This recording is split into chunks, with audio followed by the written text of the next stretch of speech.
Il était interdit pour une femme d'entrer dans l'Assemblée en pantalon jusqu'à ce qu'en 1972, Michèle Alliot-Marie impose sa tenue.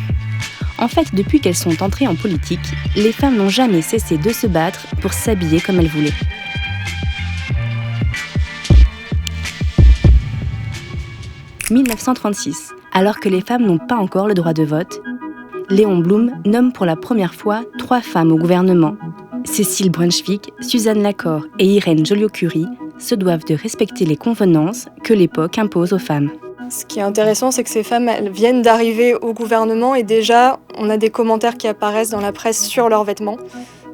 Pas directement sur le fait que leur tenue soit féminine, puisque c'est tout à fait normal pour l'époque, mais ça va être sur de petits éléments et notamment sur leur chapeau. Tout le monde porte un chapeau à ce moment-là, quelle que soit sa condition sociale. Or, les femmes doivent rester couvertes, c'est-à-dire garder leur chapeau quand elles entrent dans certains lieux publics. Que va-t-il se passer à l'Assemblée nationale ? Est-ce qu'il faut qu'elles gardent leur chapeau, comme il se doit pour les femmes d'habitude, ou qu'elles fassent comme les hommes, qui sont beaucoup plus nombreux qu'elles ? Les 3 sous-ministres adoptent parfois les codes masculins et n'ont pas à porter le chapeau à l'Assemblée.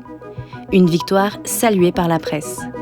Finalement, il fut décidé que l'on ne ferait pas de différence entre les sous-secrétaires d'État féminins et les députés. Et voilà une nouvelle victoire du féminisme. Contrairement à leurs confrères masculins, on questionne souvent les femmes politiques sur la mode. Vous intéressez-vous encore beaucoup à la mode ? Oh oui, très, absolument. Ça, j'estime qu'une femme doit rester féminine et que ce n'est pas parce qu'elle est dans la politique qu'elle doit perdre le sens du mot femme. Elle ne doit pas l'oublier. Dans les années 60, les femmes adoptent le pantalon. Il offre une liberté de mouvement, protège les jambes des regards et donne de la force à celles qui le portent. C'est ce qu'a bien compris Michèle Alliot-Marie, qui devient en 1972 la première femme à porter un pantalon à l'Assemblée. L'huissier à l'entrée de l'Assemblée nationale n'aurait pas voulu la laisser entrer à cause de sa tenue. Ce à quoi elle aurait répondu « Si c'est mon pantalon qui vous gêne, je l'enlève dans les plus brefs délais ». On a fini par la laisser entrer, évidemment. Mais c'est le début d'une masculinisation des femmes dans ce milieu politique. C'est un moment où, pour se légitimer, pour être mieux écoutées, elles vont préférer prendre l'apparence des hommes à un moment où ça commence à être possible, donc à porter des vestes, des pantalons, quelque chose qui ressemble beaucoup au costume sombre des hommes. Même pour les femmes qui n'adoptent pas le pantalon, les coupes sont droites, strictes. Et la constance est de mise pour afficher un certain sérieux. Comme l'illustre l'éternel chignon de Simone Veil. Ou plus tard, la veste à 3 boutons d'Angela Merkel. 1991, pour la première fois, une femme, Édith Cresson, est nommée Première ministre.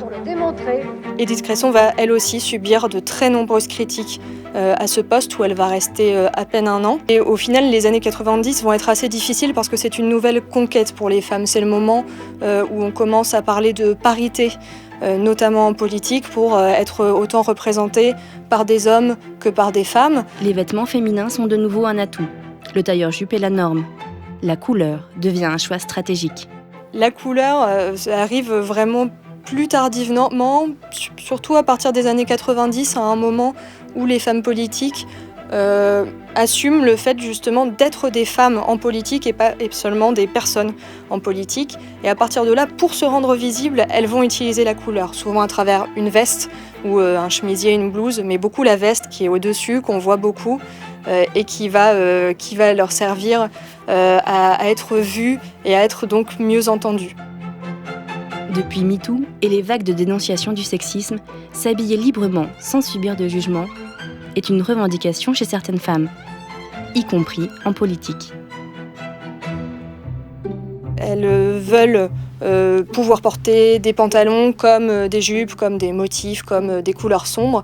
Et cela n'est pas censé avoir d'importance puisque au départ, c'est leur discours qu'on est censé écouter et absolument pas commenter leur apparence. Donc elles vont vraiment de plus en plus se défendre quand il y a une attaque. Ça, c'est quelque chose d'assez nouveau. Parce que si on remonte quelques années en arrière, en 2012, c'est notamment Cécile Duflot, qui était alors ministre du Logement, qui va être huée à l'Assemblée nationale pour la robe qu'elle porte. Tous les codes sont respectés par cette robe et pourtant elle va être huée par les députés qui sont ses adversaires. Aujourd'hui, une telle situation se reproduirait, la femme politique en question rétorquerait sans aucun doute. Cette fragile liberté vestimentaire n'est pas acquise pour toutes les femmes en politique. Les tenues des premières dames s'attirent toujours des critiques acerbes. Protégée par ses collègues, elle est arrivée parmi les dernières à l'Élysée. Une excuse toutefois.